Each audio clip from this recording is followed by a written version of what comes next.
जय शनिदेव।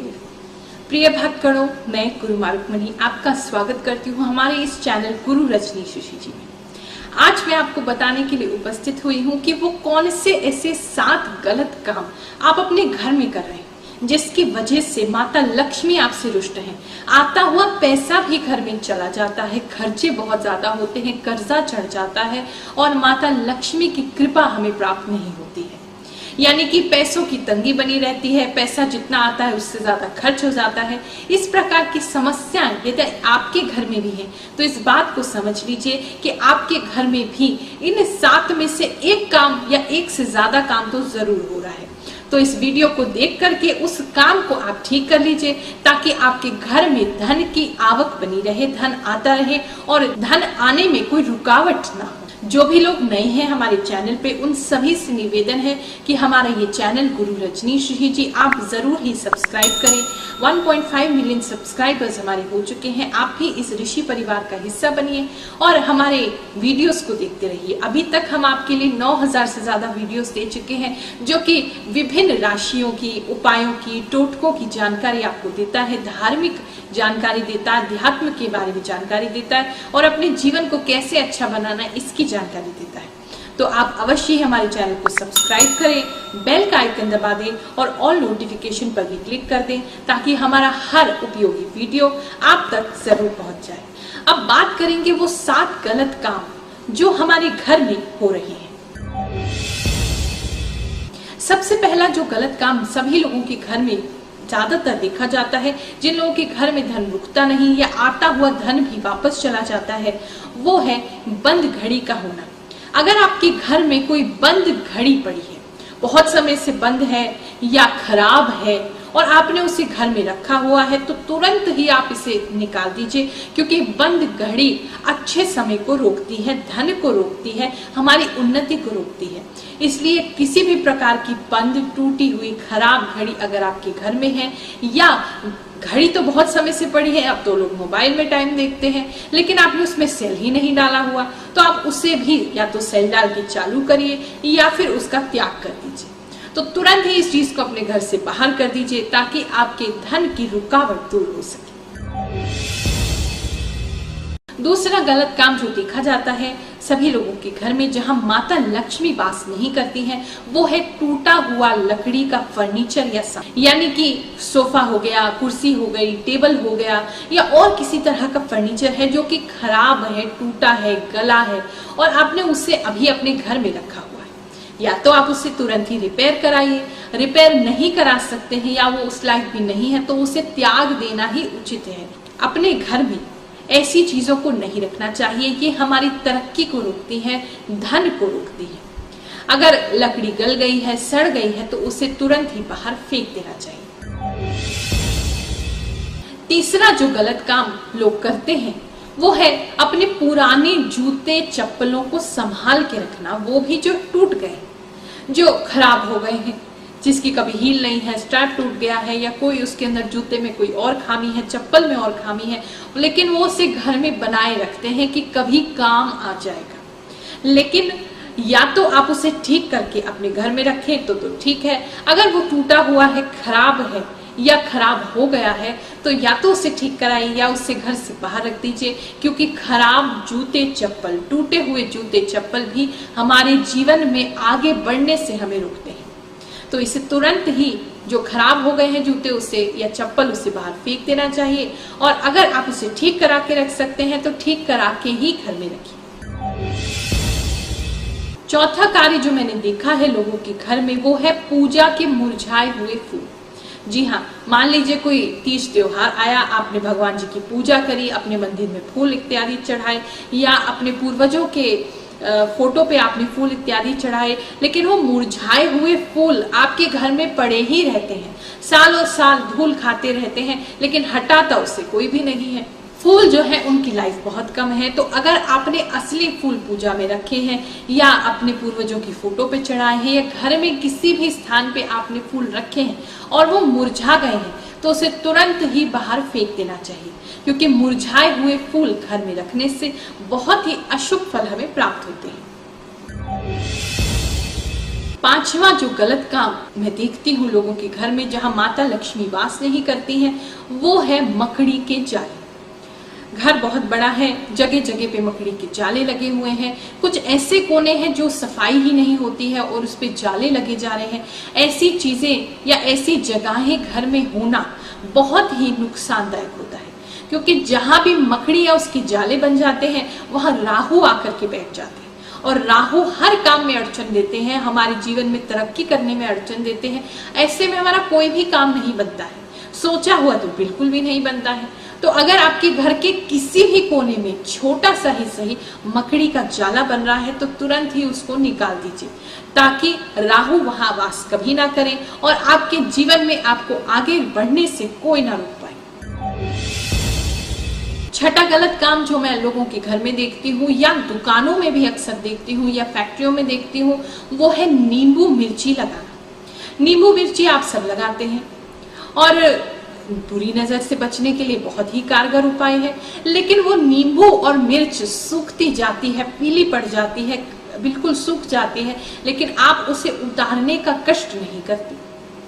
अगर आप बुरी नजर से अपनी दुकान को, मकान को, वाहन को बचाना भी चाहते हैं तो आप नींबू मिर्ची का प्रयोग अगर करें तो हर रविवार उसको बदलें जरूर। ताजी नींबू मिर्ची ही आपको बचा सकती है और सूखी हुई नींबू मिर्च यदि आप घर में रखते हैं तो वो धन को आने से रोकती है। और सातवां जो गलत काम घरों में होता है वो है शाम के समय सफाई करना। झाड़ू या पोछा यदि शाम के समय लगाया जाता है तो इससे भी माता लक्ष्मी रुष्ट होती हैं। ये एक अच्छा संकेत नहीं है, ऐसे घर में बरकत नहीं आती है। इसलिए यदि कोई भी महिला अपने घर की या कोई पुरुष ऐसा कर रहे हैं, शाम के समय झाड़ू और पोछा हो रहा है, तो उसको तुरंत ही रोक दीजिए। आप जो भी कार्य है उसे सफाई का सुबह के समय ही करिए, वही हितकर होता है।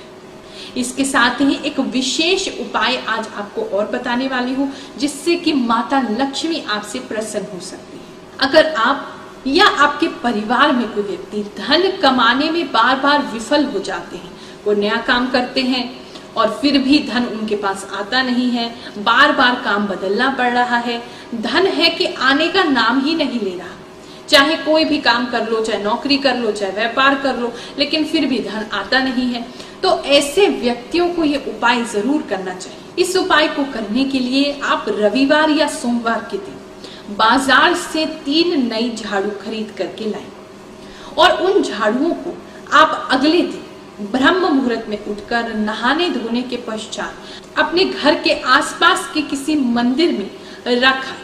इस बात की सावधानी आपको रखनी होगी कि झाड़ू को मंदिर में रखते समय आपको या उस समय झाड़ू ले जाते समय आपको कोई भी ना दिखे, क्योंकि अगर किसी ने देख लिया तो ये टोटका विफल हो जाएगा, ये उपाय विफल हो जाएगा। तो इसलिए आप बहुत ही सावधानी से सुबह सुबह ब्रह्म मुहूर्त में उठकर ये काम करें। मंदिर की सीढ़ियों पे या मंदिर के आसपास उसके प्रांगण में इस 3 झाड़ू को छोड़ दीजिए और फिर देखिए अब माता लक्ष्मी आपसे शीघ्र ही प्रसन्न हो जाएगी। पैसे से संबंधित जो समस्या, जो तंगी आपको आ रही है, फिर कभी नहीं होगी। तो इस उपाय को श्रद्धा पूर्वक करें, अवश्य ही माता लक्ष्मी आप पर कृपा करेंगी। साथ ही आपको एक छोटी सी बात और बताना चाहूंगी। हम जब भी कोई उपाय या टोटके करते हैं तो हमें पूरी श्रद्धा और विश्वास रखना चाहिए, क्योंकि हमारी जो मानसिक ऊर्जा है इन टोटकों को, इन उपायों को दिशा देने के लिए वही काम आती है। तो जितनी ज्यादा श्रद्धा होगी उतना टोटका असरदार और शीघ्र आपको फल देने वाला होगा। लेकिन ऐसे बहुत से लोग हैं आपके आसपास जो आपको विचलित करने का प्रयास करेंगे, आपको परेशान करने का प्रयास करेंगे, और इन सभी लोगों से कैसे निपटा जाए वो मैं आपको आज बताने वाली हूँ। एक दिन दैत्यों के जो राजा थे, राजा बलि, उन्होंने स्वर्ग पर अधिकार कर लिया, देवताओं को परास्त किया। देवता इधर से उधर भटकने लगे अपने प्राणों की रक्षा के लिए।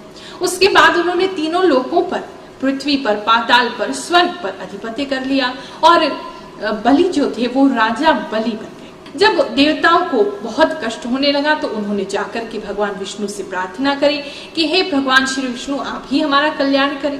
तब भगवान श्री विष्णु ने वामन अवतार धारण किया और केवल 3 ही पग में उन्होंने पाताल, धरती, स्वर्ग तीनों ही राज्य राजा बलि से दान में ले लिए। उसके पश्चात राजा बलि को वहां से जाना पड़ा और वो पृथ्वी पर विचरने लगे। इंद्र को अपना सिंहासन वापस मिला। इंद्र बहुत ही फूले नहीं समा रहे थे, बड़े खुश हो रहे थे कि देखो फिर मैं राजा बन गया। राजा बलि को तो मुंह की खानी पड़ी, लेकिन फिर भी संतुष्टि उन्हें नहीं हो रही थी। कुछ लोग आपके आसपास भी ऐसे होंगे जो चाहे कितनी भी तरक्की पे पहुंच जाए, कुछ भी उनके साथ अच्छा हो जाए, जब तक कि वो आपको आकर के चिढ़ाए नहीं, जलाए नहीं, अपना बखान नहीं करे, उनको तसल्ली नहीं होती, उनका खाना हजम नहीं होता। तो ऐसे ही राजा इंद्र जो थे उन्हें बड़ी परेशानी हो रही थी। मिल तो गया, लेकिन दिखाऊं किसको? जाकर के ब्रह्मा जी के पास पहुंचे। उनके कहते हैं कि हे ब्रह्मा जी, क्या आप जानते हैं राजा बलि कहाँ है? अब ब्रह्मा जी कहते हैं झूठ मैं कह नहीं सकता, इसलिए मैं तुम्हें इतना बताता हूँ कि पृथ्वी पर ही राजा बलि अलग अलग, कभी घोड़ा, कभी शेर, कभी हाथी, कभी गधा, इस प्रकार के रूपों में विचरण कर रहे हैं। ब्रह्मा जी से पता निकलवा के राजा इंद्र तुरंत ही अपने इरावत पे सवार हुए और राजा बलि की खोज में चले गए। राजा बलि को खोजते खोजते उन्हें एक गधा दिखाई दिया। गधा बड़ा ही विलक्षण वाला था, इतना प्रकाश उसमें से निकल रहा था, इतनी जोर से वो भाग रहा था। समझ गए इंद्र कि हो ना हो यही राजा बलि है। बलि के पास गए, उन्हें जाकर के कहा, अरे राजा बलि, ये मैं क्या देखता हूँ? ना तो आपका राज सिंहासन आपके पास है, ना सुंदर सुंदर अप्सराएं आपके पास है, ना ही खूब सारे नौकर चाकर हैं, ना ही आपके पास आपका बड़े बड़े महल हैं, ना आपके रथ है, ना आपके आभूषण है, ना आपके सोने के वस्त्र हैं, कुछ भी तो आपके पास नहीं बचा। बहुत मजा आ रहा होगा। इस प्रकार से राजा बलि को वो चिढ़ाने लगे। राजा बलि वापस अपने रूप में आए और इंद्र की बात सुनकर के जोर जोर से हंसने लगे। इंद्र को समझ में नहीं आया कि एक तो मैं इसको चिढ़ा रहा हूं, ऊपर से ये जोर जोर से हंसे जा रहे हैं। उन्होंने पूछा कि महानुभाव, आपके हंसने का कारण तो बताइए। आज मैं राजा हूं और आप रंक हो, फिर भी आप हंस रहे हो। तो बलि कहते हैं कि महाराज ऐसा है, जिस सिंहासन पे आप आज हो उस सिंहासन पे मैं कल तक था, और आपके बाद कितने इंद्र आएंगे जो इस सिंहासन पे बैठेंगे, और आपसे पहले कितने इंद्र हुए जो इस सिंहासन पे बैठे हैं। तो व्यर्थ ही आप इतना फूले नहीं समा रहे हैं, व्यर्थ ही इतना अहंकार और घमंड कर रहे हैं, क्योंकि ये भाग्य का चक्र है। ये भाग्य का ही चक्र था कि एक दिन मेरी तलवार आपकी गर्दन पे थी, और ये भाग्य का ही चक्र है कि आज आप उस सिंहासन पे बैठे हैं, और कल भी वो भाग्य का चक्र होगा कि किसी और दैत्य की तलवार आपकी गर्दन पे होगी और अपने प्राण बचाने के लिए आप इधर उधर भागने लगेंगे। क्योंकि हे राजन, मैं जानता हूं ये सब कुछ ही भाग्य से चलता है। ये भाग्य का चक्र है, कभी इंसान को ऊपर ले जाता है, कभी उसको नीचे ले जाता है, लेकिन मनुष्य वही श्रेष्ठ है जो कभी भी ऊपर और नीचे में भेदभाव ना रखे, कभी भी सुख में इतना सुखी ना हो जाए और दुख में इतना दुखी ना हो जाए। वही व्यक्ति ही वास्तव में उस भाग्य चक्र को जीत सकता है। राजा बलि ने इंद्र से कहा कि राजन, मैं तुम्हें क्या बताऊं, जब से इस गधा बन के मैं इधर से उधर घूम रहा हूं कि इस प्रतीक्षा में फिर से मेरा भाग्य ऊपर आएगा, भाग्य चक्र घूमेगा, तब से मैं विचित्र चीजें देख रहा हूं। जो बहुत सुंदर स्त्री है, बहुत सुंदर युवती है, उसका विवाह नहीं हो रहा, और जो दिखने में इतनी सुंदर नहीं है उसका भी विवाह हो रहा है।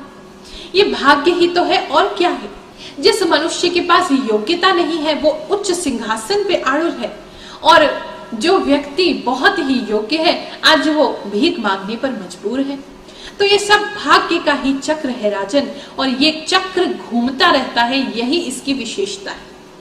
ये कभी भी एक जगह स्थिर नहीं होता। अगर आज आप जीत गए तो ये मत सोचो कि आप जीतते ही जाओगे। अगर आपने आज कुछ पा लिया, ये ना समझो कि आप पाते ही चले जाओगे। ये चक्र है जो घूमता रहेगा, कभी हार होगी, कभी जीत होगी। कुछ भी इस संसार में निश्चित नहीं है। चाहे ईश्वर इस पृथ्वी पर जन्म लेते हैं तो भी उन्हें कष्ट भोगना पड़ता है, और सुख भी आता है, दुख भी आता है। तो इसीलिए हर व्यक्ति को इस बात का ज्ञान होना चाहिए कि भाग्य के चक्र पर हम चल रहे हैं। जिस प्रकार से कहते हैं पृथ्वी घूम रही है, हम सब भी भाग्य के हाथों घूम रहे हैं। तो जीवन में कभी अप आएगा, कभी डाउन आएगा, कभी हम उन्नति देखेंगे तो कभी अवनति देखेंगे। कभी बहुत कुछ समृद्धि पाएंगे तो कभी हम हताश हो जाएंगे। तो जीवन के ऊपर नीचे तो चलते ही रहेंगे।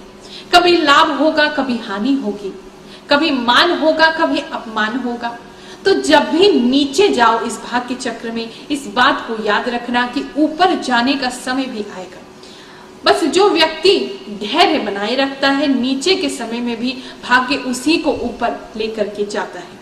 यही बात राजा बलि को समझ में आ गई, इसलिए वो हंस रहे थे। और राजा इंद्र जिसके पास सब कुछ था, वो इस बात को ना समझ के सारा धन पाने के बाद भी दुखी था और आने वाले समय में भी दुखी हो जाता जब उसका सिंहासन उससे छिन जाता। तो आज के बाद कोई भी व्यक्ति आपको नीचा दिखाने की कोशिश करे, अपनी बढ़ाई करे, अपना बखान करे, तो मन ही मन या उसके मुंह पर जोर से हंस देना कि भैया ये तो भाग्य का चक्र है, कभी ऊपर होगा, कभी नीचे होगा। वो मूर्ख ही हो सकता है जो इस चक्र में ये सोचे कि वो स्थिर हो गया है। तो आज के इस टॉपिक को यहीं समाप्त करते हैं। आप अपने जीवन में जो गलतियां कर रहे हैं उनको बताने के लिए मैं आपके लिए नए नए वीडियोस यूं ही बनाती रहूंगी, आपको गाइड करती रहूंगी, आपको बताती रहूंगी। मेरी शुभकामनाएं, मेरा आशीर्वाद हमेशा ही आपके साथ है।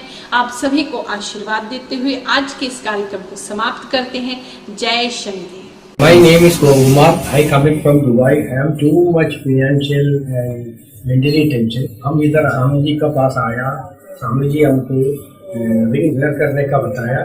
रिंग वेयर किया, हमको सभी प्रॉब्लम सोल्व हो गया। हमको थोड़ा प्रॉपर्टी सेल करने का था, ये भी इधर आया, ये रिंग वेयर किया, ये भी सेल हो गया। अभी आप लोगों को प्रॉब्लम होएगा, इधर जैसे मंदिर में आओ, जी को मिलो, आपका सभी प्रॉब्लम इधर से ठीक होएगा। 100% आपको वादा करता। हमारे द्वारा बनाई गई और वीडियोस को यहाँ पर क्लिक करके आप देखते रहिए।